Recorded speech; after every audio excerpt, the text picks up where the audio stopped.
2 minutes. Is that it? Is that lights on? Okay. Good morning and welcome everyone once again to the Pensions Committee and Pensions Board on a Dreek Thursday morning. In accordance with Section 43 of the Local Government in Scotland Act 2003, the convener has directed that this meeting, myself, will be conducted in such a manner as to allow remote attendance by elected members. This meeting will also be live streamed via our website and thereafter on the Falkirk Council Committee's YouTube channel for members of the public and to view. At this moment in time, I'm going to actually do introductions once again, if you don't mind, round the room. I'm going to start on my right-hand side. Douglas McNaughton, Pensioners Representative. Olga Potapova, EY Ernst & Young, Senior Manager. David McLeod, Internal Auditor with Falkirk Council. Sarah McPhee, Senior Internal Auditor with Falkirk Council. Justina Bennett, a Senior Pension Fund Accountant. Bruce Miller, Chief Investment Officer at Lothian Pension Fund and Advisor on the Joint Investment Strategy Panel. Good morning, my name is Amanda Templeman. I'm the Chief Finance Officer for Falkirk Council. Catherine Carruthers, Pension Manager for Falkirk Pension Fund. Councillor Lorna Binney, Falkirk South Ward and Chair of the Pensions Committee. And Good morning, Brian Perry, Democratic Services Manager of Falkirk Council and Clerk to the Committee. Sophie Dick, Democratic Services Graduate for Falkirk Council. Good morning, Councillor Jim Flynn, Falkirk Council. Councillor Ewan Steinbank for Falkirk South as well.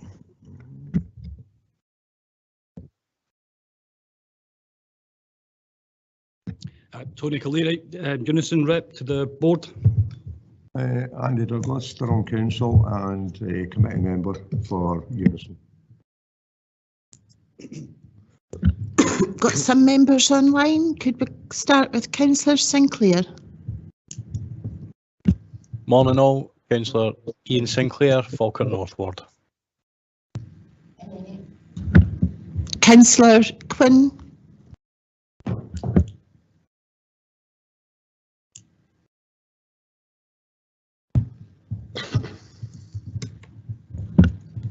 Councillor Quinn, could you introduce yourself, please?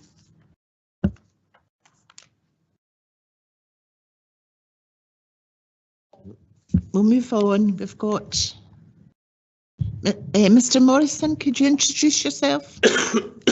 Hi, Ed Morrison, Head of Finance and Resources for Scottish Children's Report Administration and Pension Board Member.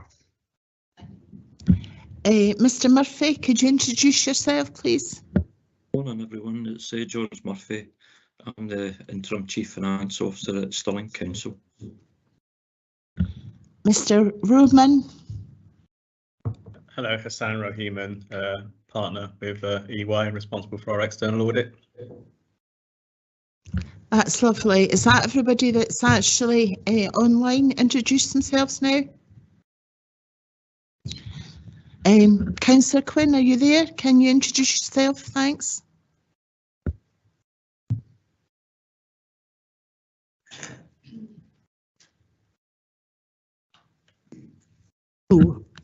So we'll move on. I don't know if Councillor Quinn's there or not. Now, at this moment in time, obviously with your permission, I would like to ask everybody in the room and online if we can have 1 minute silence in remembrance of Queen Elizabeth I. Thank you.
Thank you, everybody. We'll now start the business formally. Also to mention agenda item 11, it's exclusion of the public. Once we get there, we'll have a wee short comfort break. Thank you. Do we have any apologies, Mr. Peary? Yes, convener, we've got apologies from David Morgan of SEPA and David Wilson from Unison Client Manager Council. Thank you. Now moving on to declarations of interest. Members should declare any financial and non-financial interest they have in any item of the business at this meeting, and identifying the relevant agenda item and the nature of the interest.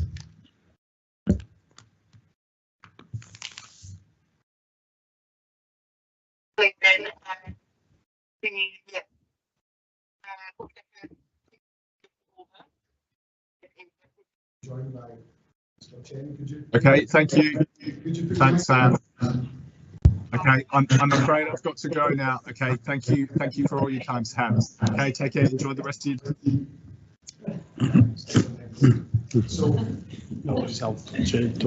your. Moving. So apologies.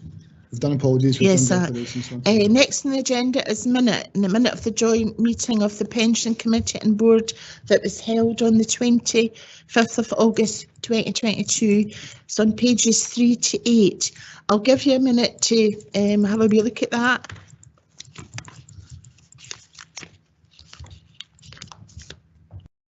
Chair, could I just mention I'm not listed as being in attendance, and I was in attendance. Not that I suppose that will affect the record particularly, but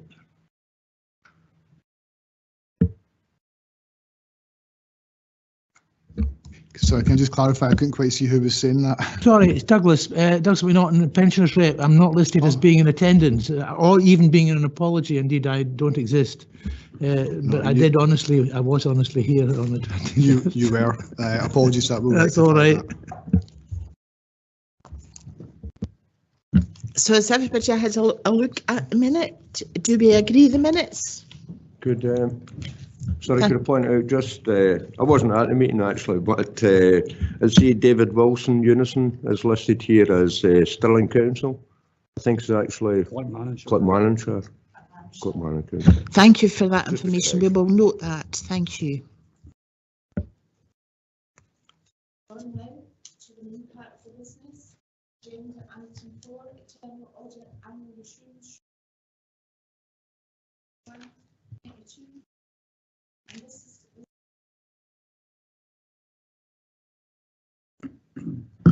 Thank you. This report is the 21-22 Internal Audit Annual Assurance Report. The purpose of this report is to summarise the work Internal Audit have undertaken over the course of last year and to provide an overall opinion on the Council's arrangements for risk management, governance and control based on that work. The report also comments on our compliance with the public sector internal audit standards. As you can see from section 2, I asked the committee to note that sufficient internal audit work was undertaken to support a balanced assurance and that internal audit can provide substantial assurance on the fund's arrangements for risk management, governance and control for the year to the 31st of March 2022.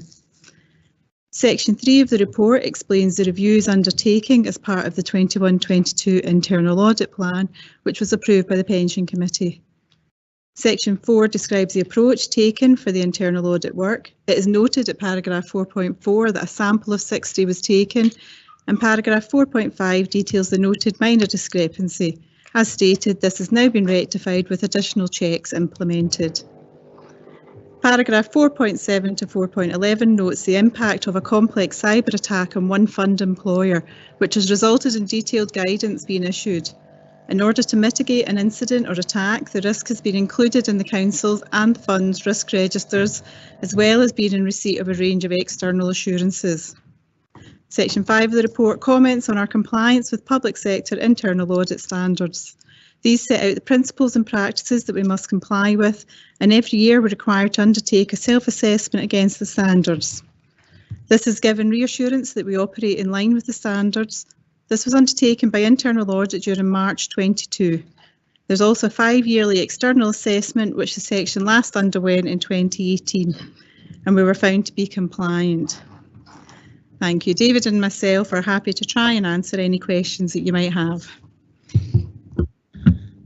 Thank you, Sarah. I'm going to open it up now. Do we have any questions or any comments?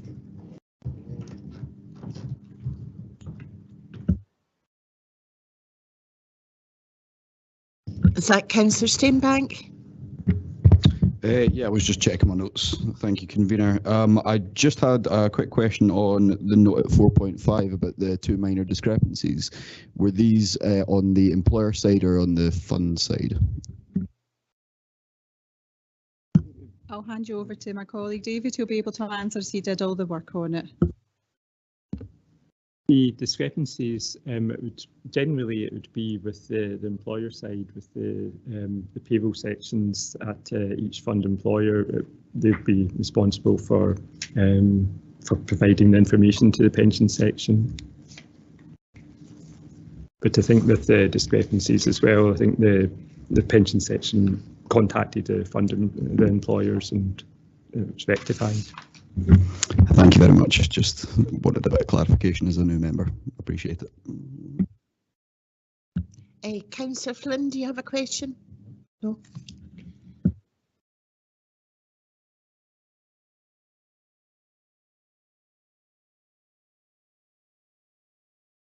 No more questions then? Right, thank you. So the recommendation is it's recommended that the Pensions Committee and Pension Board notes the internal audit can provide substantial assurance in respect of the fund's arrangements for risk management, governance and control for the year to 31 March 22. Do we note this? Thank you.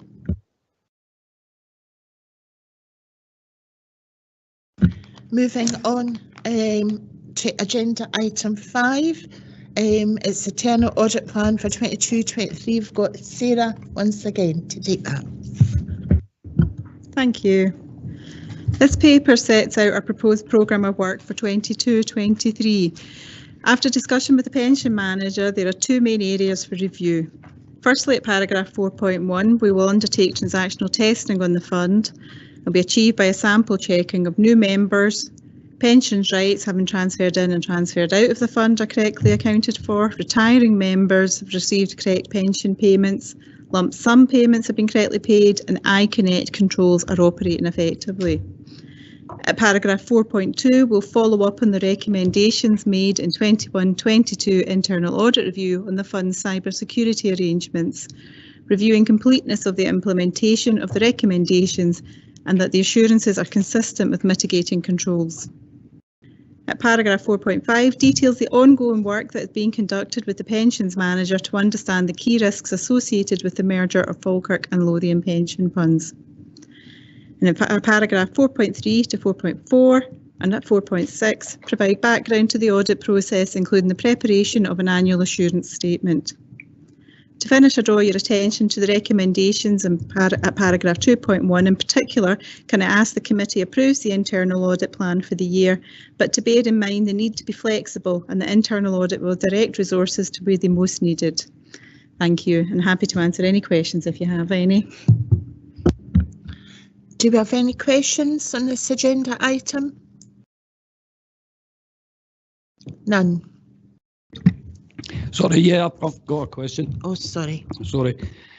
It was mentioned in the previous paper that there's next year, I think we're maybe due up for the external review again. Should that not really be built into your audit plan as well to cover that piece of work associated with that external review? We have it built into the main Falkirk Council audit plan, not just particularly for the pension side of it. This audit plan is mainly for the pensions work only that we've got allocated out, but the 5-yearly audit plan that you've talked about is part and parcel of the whole Falkirk Council audit plan. Got another question from Mr. Morrison. Hi, thanks, Chair. It's just to make sure I'm understanding the plan. Assume you would do transactional testing every year. and do follow-up of prior year recommendations every year. Are we saying for the coming year the main piece of additional assurance work is on the merger? In the way that you did cybersecurity this year, you're focusing on the merger next year. Have I understood the plan right?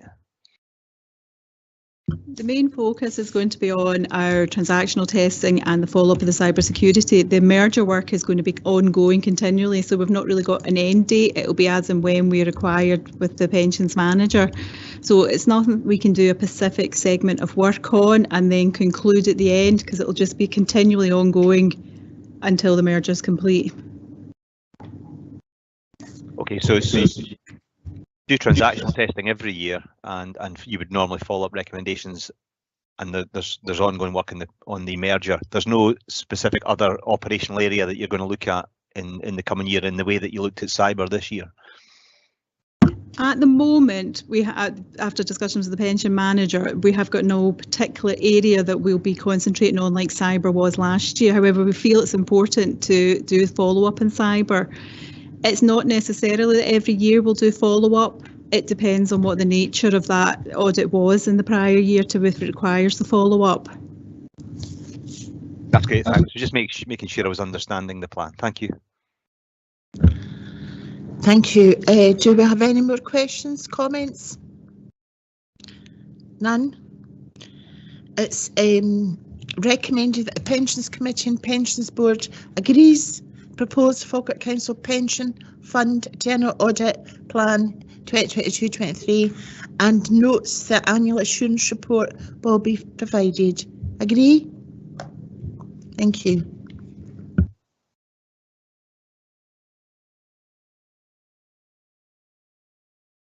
We're now moving on to agenda item 6, annual audit report, and this will be introduced by Catherine Carruthers, pension fund manager, and the main part will be Olga Potapova from Ernst & Young. Thank you. Our external auditors are normally appointed for a period of 5 years, but due to the pandemic, this is our 6th and final year with our current external auditor, Ernst & Young, who I will refer to as EY going forward. It's how they refer to a brand themselves on their audit report. Olga Potapova from EY will present the annual audit report, which is attached at Appendix 1, and I will touch on some of the key takeaways and points of note. The first thing to note are the formal undertakings and representations that are contained in the proposed letter of representation to EY from the Chief Finance Officer and Chair of the Pensions Committee, and that's attached to Appendix 2. The proposed response to the letter from EY to those charged with governance is attached as Appendix 4. The audit identified 2 unadjusted differences which management has chosen not to adjust on the grounds of materiality. These differences are 19 million, which relates to an undervaluation of private equity and other complex investments. This arose because the valuation of some assets as at 31st March 2022 are not available to us when we're writing up and pulling together the report and accounts. And we have a statutory deadline by which we must get the unaudited report and accounts published. So we can't actually wait for the up-to-date information, but that up-to-date information is available when we get to the audit, which is what results in the differences. We prepare on the best available information, but the audit's done on actual information. The other difference was in respect of 9.4 million, which related to a reversal of a corporate action posted by our custodian to the incorrect period, which was April 2022 instead of March 2022. To put these differences into context, the overall materiality limit that EY have set is 1% of our fund, so 32 million. And a tolerable error level is 50% of that, so 16 million. And they will highlight to the committee any error that's above £250,000. The reason we chose not to make an adjustment was because the financial statements were prepared with the best information that was available at the time and was done in line with the required statutory guidelines. And an explanation for not adjusting the financial statements for the identified differences is included in the letter of representation, which is Appendix 2, and it's actually attached to the top, so it's the first document. The differences are above EY's tolerable error limit. However, EY have indicated that they are satisfied that the impact is below the overall materiality and would not prevent an unqualified opinion being provided. The fee for the audit for 2021-22 is actually lower than 2020-21, so the previous year, and is set at 28,430. And before I hand over to Olga, I would just like to say that from the team at Falkirk, we would like to thank EY for the work that they have done with us over the years. It's been much appreciated and valued. Thank you very much, Catherine. I believe we have Hassan online, so I would like to give him word to make initial introduction, and then I will talk you through the remaining part of the report. Thank you. Thank you, Olga. Thank you, committee. Just to reiterate, in terms of our work is nearing a conclusion. We're based on the work that we've undertaken. We anticipate issuing an unqualified opinion on the pension fund's financial statements, and in respect of our wider scope responsibilities, there are no significant issues to bring to your attention. As Olga is in the room there with you, I'll now hand over to her to run through the key points of our report, and between us we'll be happy to take any questions which you might have. Thank you, Hassan. I believe the main work is already done here for me, so I will just briefly talk you through the remaining points. So as Catherine outlined, this is our 6th year of appointment, so this is our final and last year, and we will follow up on completion of our audit procedures, the Audit Scotland handover protocol. So next year you will have a new auditor. So you will notice in this report a number of statements have been put in square brackets. This is purely to reflect the status of our audit work procedures at the time of preparation of this report.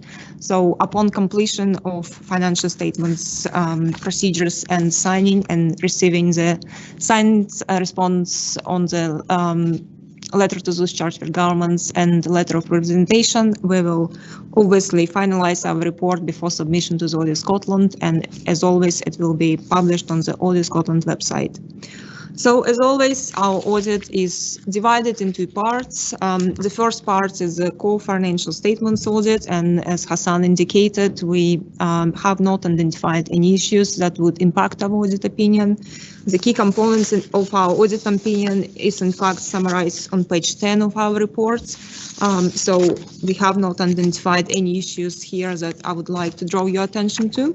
The second part is, as always, is our wider scope audit, where we require to conclude and give our judgment and consideration of 4 wider scope public sector dimensions, which is financial management, financial sustainability, governance and transparency, and value for money. You will see in the executive summary and the conclusion pretty much summarized in the wider scope section of the report. All areas are green. We're using RAG rating, and this is a great result. I'm pleased to say that any recommendations that we raised in the last 6 years, committee and management and board addressed. So we don't really have any new recommendations this year. So this is, I believe, a great results and achievement. One of the key area of our audit focus remains to be going concern. So this is driven by the audit standards, revised audit standards, and we require to undertake greater challenge of management assessments of going concern, including testing of the adequacy of the supporting evidence that we obtained. So management has prepared going concern assessments this year and provided detailed forecast, which we reviewed and challenged. And obviously the fund is also established under the secondary legislation of the Public Service Pension Act, and therefore and therefore considered to be going concern until notification is given that body will be dissolved or all its functions transferred. We have received no such notification, therefore accounts is prepared on going concern basis, and going concern pretty much treated as business as usual in the financial statements. As Catherine already pointed out, there were two audit differences identified. One is for level 2 and level 3 investment assets. This is the standard audit difference based on the timing of information when it's become available to the auditors for the capital gain statements, and this information purely is not available to the pension fund finance team at the time of preparation of the draft accounts. So historically, there's been a difference that we identified over the whole period of our appointments. It's never been adjusted and never been material for our audit purposes.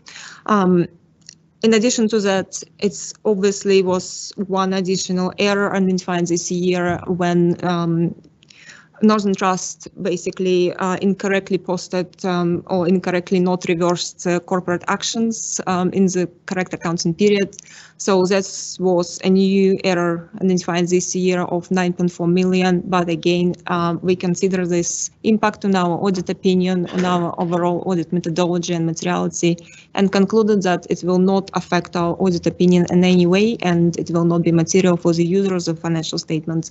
Therefore, we've been comfortable that both errors can remain unadjusted. That's pretty much all I want to say today, and myself and Hassan are happy to take any questions. Thank you very much, Olga. I'm going to open it up for questions.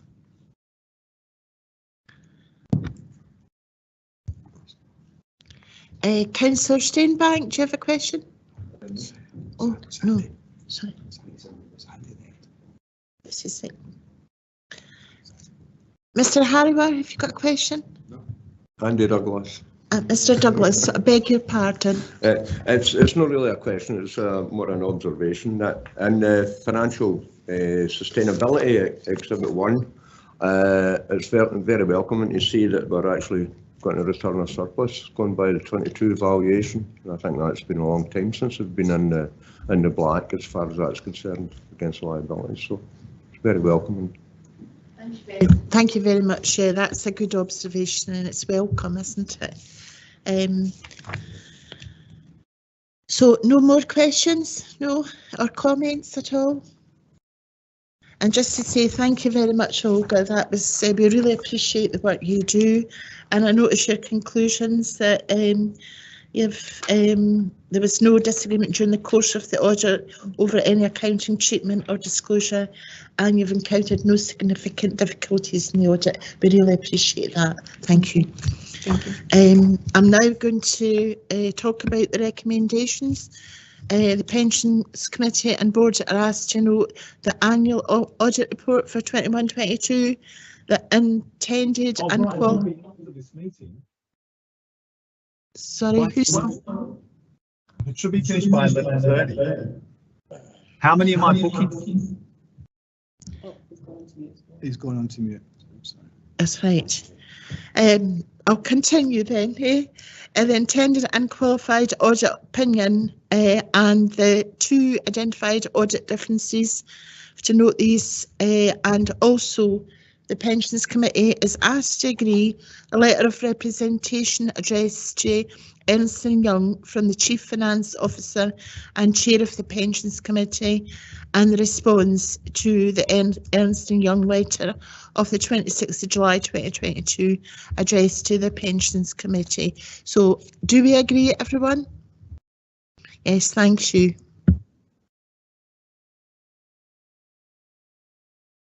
To move on now to the agenda item 7, Audited Pension Fund Annual Report and Accounts, and a Chief Finance Officer, Amanda Templeton, will take this report. Thank you.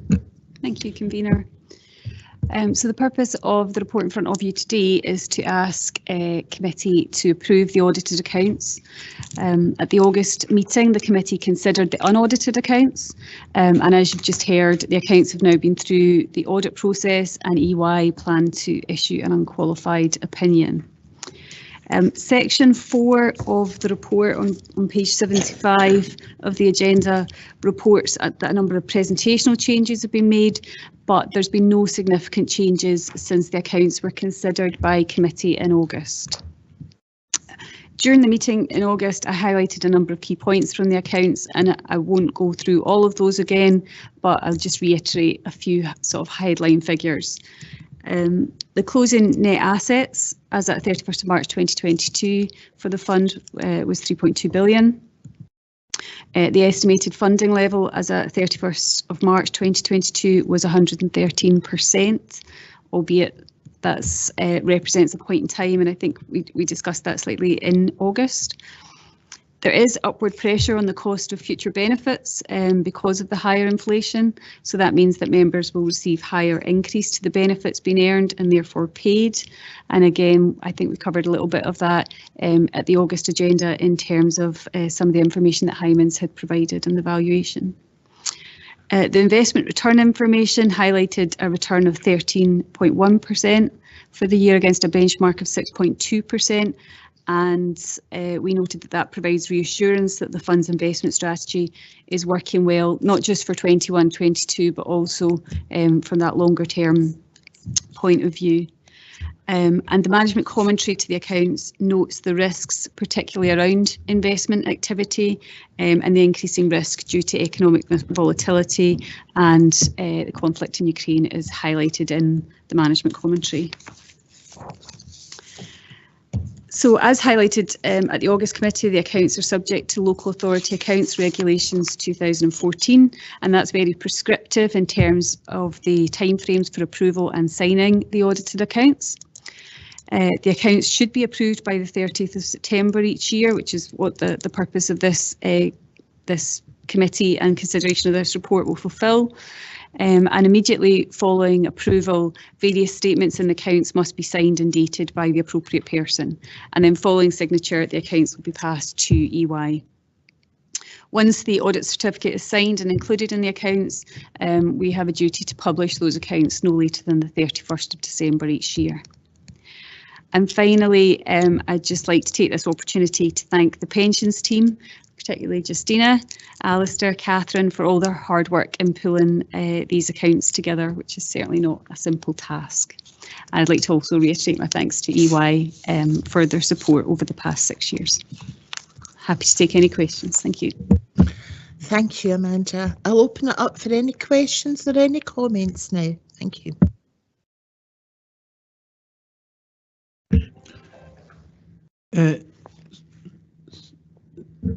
Sorry, yeah, just a quick point. You mentioned that there's going to be obviously an increased disbursement next year due to the cost of living increase. Can you confirm, will the Falkirk Fund, or indeed once it's merged, the new fund, be basing its increase on the government state pension increase, of which is looking at like what 10.1% or something at the moment?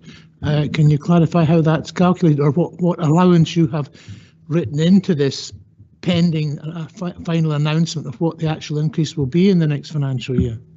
Thank you. That's an important question. Catherine, could you maybe answer that? Yes, certainly.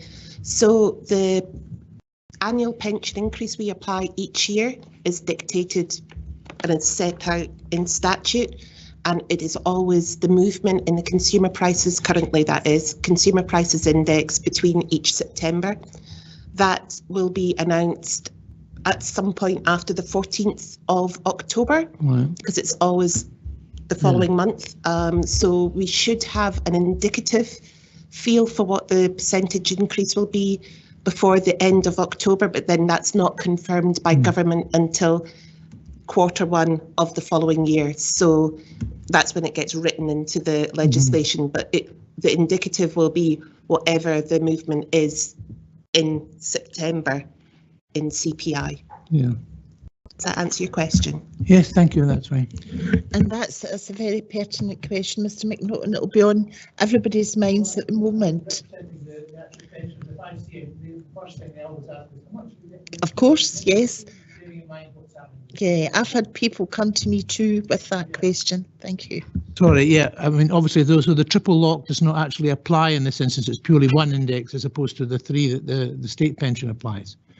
That's correct, but the big difference is that unlike for active members, where if the movement in the consumer prices index goes negative, our benefits reduce. For pensioners, the pension that's in payment will never reduce. If it's negative, there's just no increase. Yeah. And then it is just that one measure we use, which is that movement in a consumer prices index. Thank you, that's very helpful.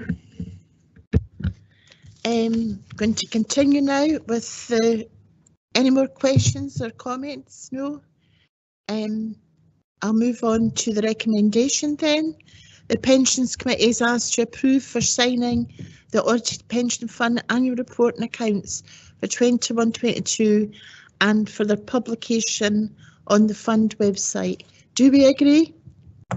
Thank you.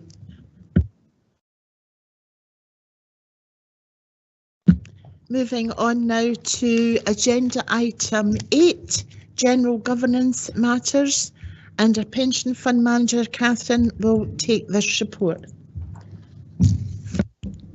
Nearly forgot to switch on my mic there. So the first item, which is with regard to the annual return that the fund makes to the regulator, is really there just for information. And it's just because we've had a turnover of key personnel. And it's just to let you know that we have done all the updates we need to do to the exchange to make sure that we get notified correctly and we can actually upload all of the information we need to do for the regulator when it comes in October.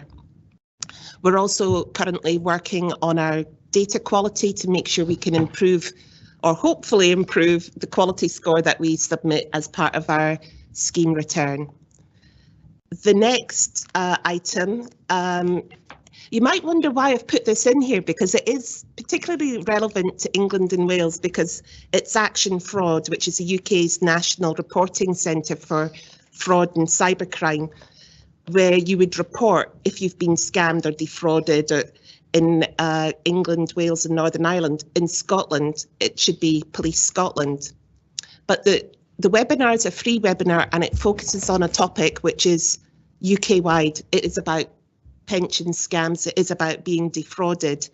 And the webinar will provide insights as to what the various law enforcement agencies, regulators and other authorities do with the information reported in addition to those various pension fraud allegations of crime. On the webinar, the National Fraud Intelligence Bureau will provide an insight from one of their analysts who studies the statistics and trends of pension fraud. And there'll also be an advocate from the National Economic Crime Victim Care Unit who will provide a look into their work and how they assist victims. So it's one that will have some relevance if you're interested. So that's why I've brought it out and put it there. So if you want to, you can. If you don't want to, you don't have to. I've also put down the training events. Fundamentals is still open for registration if anybody wants to. It's 3 days covering the fundamentals aimed for pension committee and board members. There's also the LGPS Governance Conference for 2023, which takes place the 19th and 20th of January at the Cardiff Marriott Hotel. That's still taking bookings. And the last training event, which is the SPLG one, still don't have a date for it, but I'm hoping that will be set at the next SPLG, which is the 7th of October. So should hopefully have some more information on that very soon. The Roundup, this is a very short report this month because we've only had one recently. It was just to say, last month I said the DWP were looking at appointing Dominic Harris as the pensions ombudsman. They are now doing that and he will take post on the 16th of January. And the final thing to note is that the next joint meeting of the committee and board is expected to be the 1st of December. Thank you, Catherine. And just to mention about the training, you know, I think it's a very good thing for the pension committee and the board, you know, to consider. I am now going to open it up for any questions or any comments.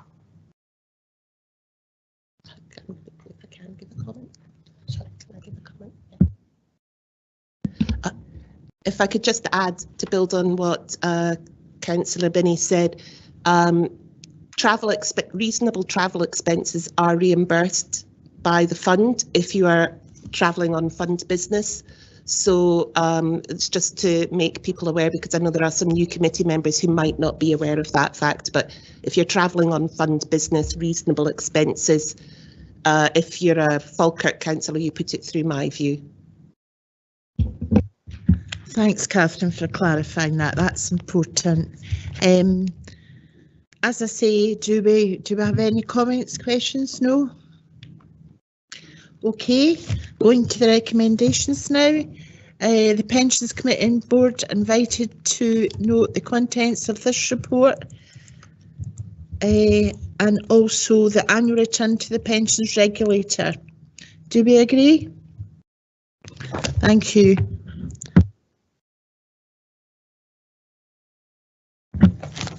Moving swiftly on, we're now on agenda item 9, which is the market review and fund manager performance, and Mr. Albert Chen is going to present this. Thank you. Okay. Thank you, Chair. Good morning, everyone. So this update on market review and fund performance is to the end of June. Q2. I know we've recently covered the end of Q1 at the last meeting. In terms of markets, Q2 was another volatile market, having with risk assets having sold off during Q1 with the outbreak of the Russian invasion of Ukraine. Q2 saw more volatility in markets as commodity prices rose. And also concerns about central bank activity to try and curb inflation also impacted markets. So equities were down almost 9% in sterling terms for the quarter, and bonds also sold off by double digits as rates and interest rates rose on the back of central bank activity. In section 4, we talk about the fund strategy. And in 4.3, we have a table that shows the evolution of the fund's policy group allocations over the past 12 months on a quarterly basis.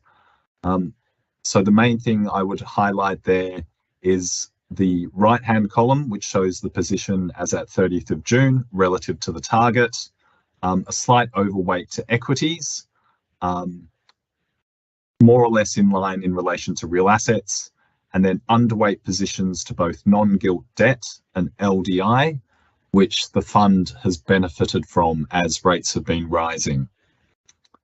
In terms of the position, the most recent position that we have as at the end of last week shows that the allocations are broadly similar to the position as at the end of June. So not much change there. The other thing to highlight is that the other allocation, policy group allocation, so that's the last row in the table, you will see that that has steadily reduced over the past 12 months. That's in line with the ongoing disinvestment from the Baillie Gifford Diversified Growth Fund, which has now been fully divested from.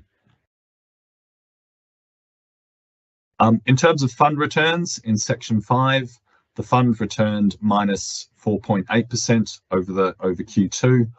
That was ahead of the benchmark return of minus 11%. Again, it's important to highlight that the quarterly return is really for monitoring purposes. More attention should be focused on the longer term numbers and how the fund performs over the longer term. Those longer term returns show that the fund has returned 7.5% since 2001, ahead of the benchmark return over 6.7%. And the 5-year return of 6.4 is again also ahead of the benchmark return of 4.6%. I know Amanda commented on the funding position. of the fund from Hyman's as at the end of March. We've got some information there that shows that the fund value has increased from the last valuation. At the last valuation at March 2020, assets were valued at 2.3 billion. That has increased to 3.2 billion at mid-August. And given that interest rates have risen quite considerably, we estimate that the funding level has improved. That was all I was going to say in relation to the paper. There's obviously more detail in the remainder of the report regarding individual manager returns, etc. But I'll just pause there and happy to take any questions. Thank you. Thank you, Mr. Chen. I actually have a question myself, and basically I know we can't predict the future too much. I suppose in your sort of business you can in some ways.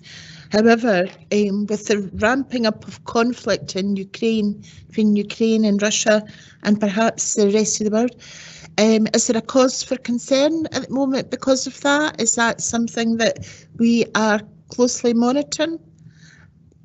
I don't know if you can advise me that. Or Sure. I mean, it's a good question. I mean, at any time, there will always be something on the radar that will be a risk that needs to be taken into account and considered. Arguably, a lot of the volatility that we've already seen year to date reflects a lot of that potential risk that has occurred in Russia and Ukraine. The main thing probably to think about in terms of how you can be prepared for it is to have a diverse portfolio and also to have a diverse range of strategies. So by that, I mean that you're not invested in the same type of equity fund or the same type of debt, etc., etc. And so the fund is quite well positioned in terms of perhaps relative to some other funds that may be a bit more concentrated into a particular style. So, it is something that your investment managers will be monitoring, and also something that we, in terms of working at Lothian with yourselves, are also considering in terms of how the funds are positioned from a strategic asset allocation perspective. So, short answer, yes, we are monitoring it. There are always risks that we need to be aware of, and it's important to have diversification in your strategy, which is what you have. Thank you for that, Mr. Chen. That was reassuring. I'm now going to open it up for other members if they've got any questions or any comments at this moment in time.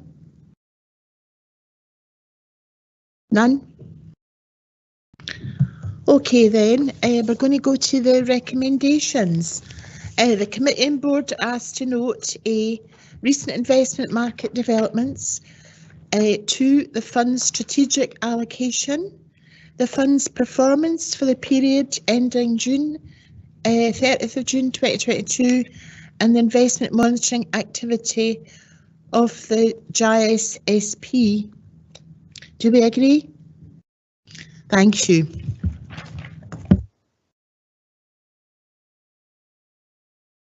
We're now going to move on to engagement, agenda item 10, which is engagement and voting activity, and our pension fund manager, Catherine, will take this. Thank you, Catherine. Thank you, Convener. This report addresses the financial and reputational risks for the fund arising from ESG issues that the Pension Committee has previously identified. The report and appendices also address how the fund uses its shareholder power to invest responsibly. The fund uses a dedicated engagement specialist for this purpose, Hermes EOS, and they have been appointed for a period of 4 years, and we are fast approaching the end of the first year of appointment. Hermes will provide 3 public reports each quarter: a voting report. This shows the number of votable meetings held during the quarter and an overview of how those votes were cast. An engagement report showing the split of engagements by region and theme applicable to our fund. And a public engagement report commenting on the engagements that they've undertaken that quarter.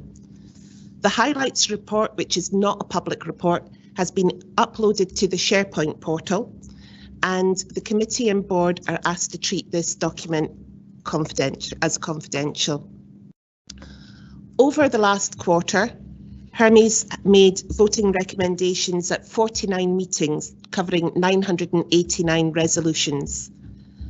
At 27 meetings, they recommended opposing one or more resolutions. They also recommended voting with management by exception at 8 meetings and supported management on all resolutions at the remaining 14 meetings. They've also engaged with 37 companies in the fund's portfolio on a range of 121 ESG issues and objectives.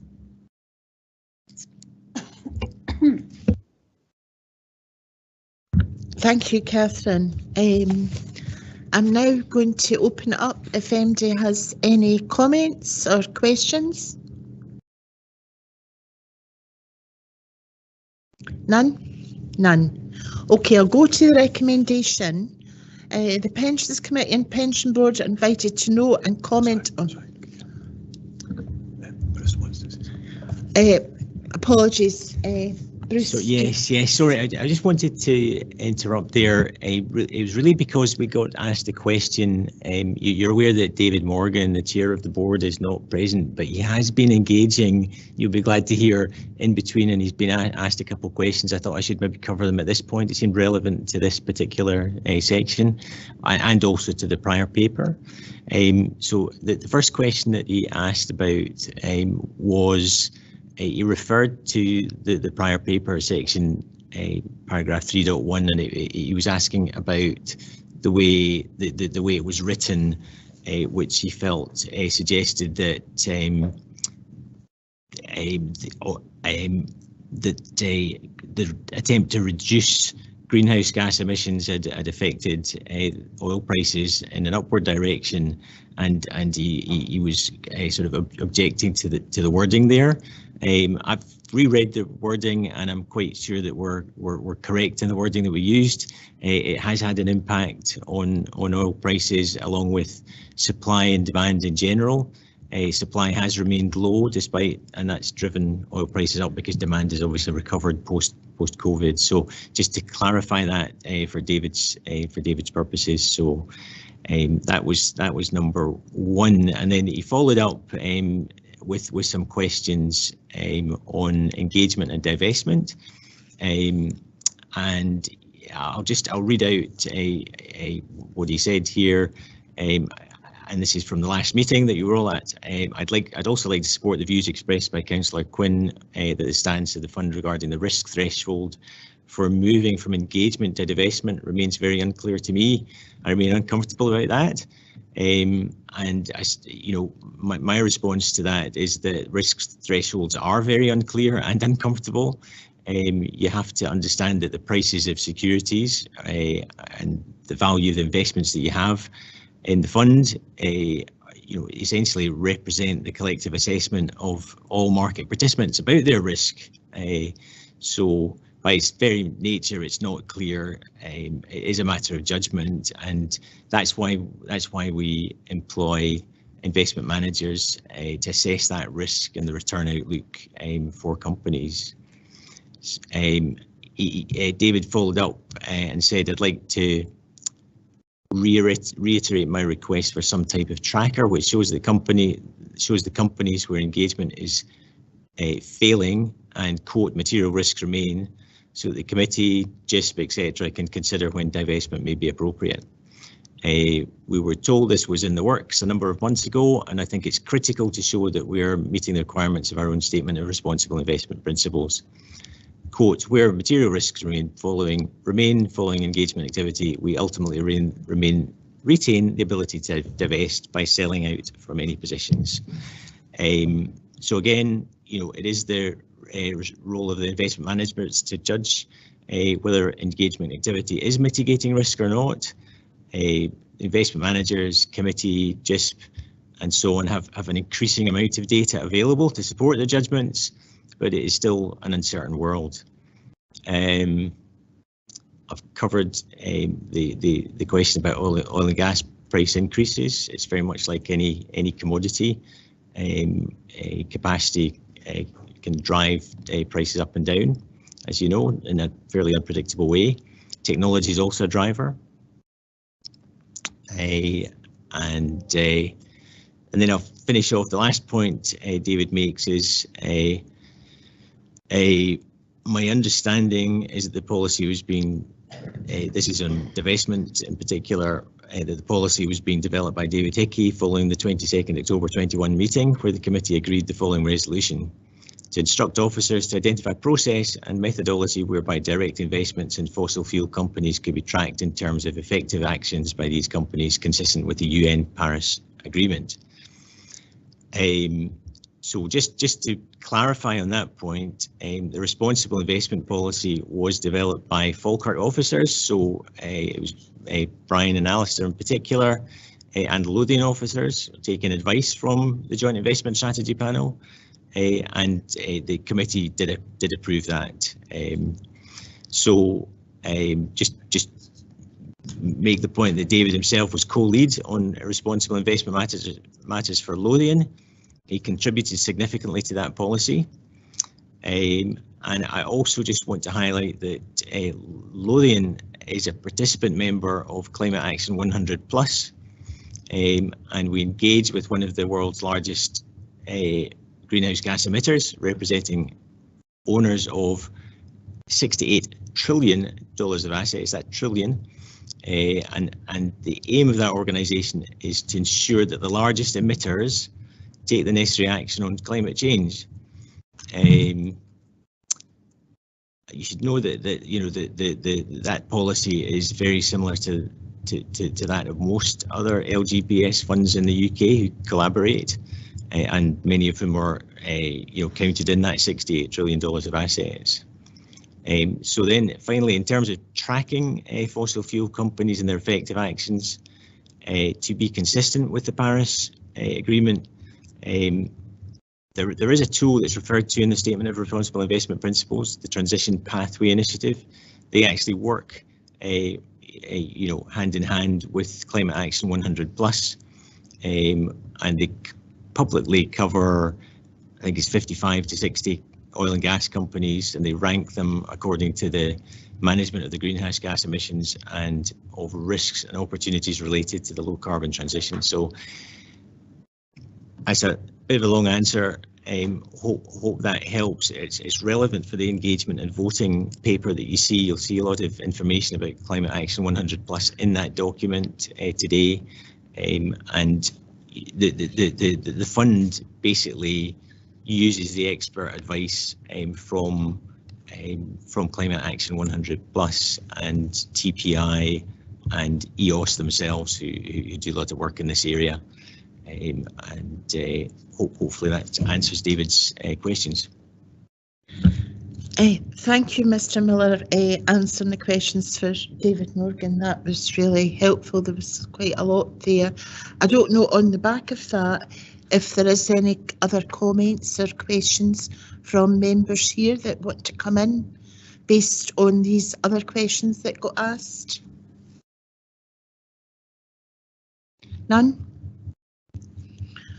Okay, we shall move to the recommendation. The Pensions Committee and Pension Board are invited to note and comment on the contents of this report and the reports provided by Hermes EOS. Agree? Agree, thank you. So at this point now, before we move into a closed business, and it's actually exclusion of the public now, we're going to take a short comfort break for 10 minutes. Okay, thank you.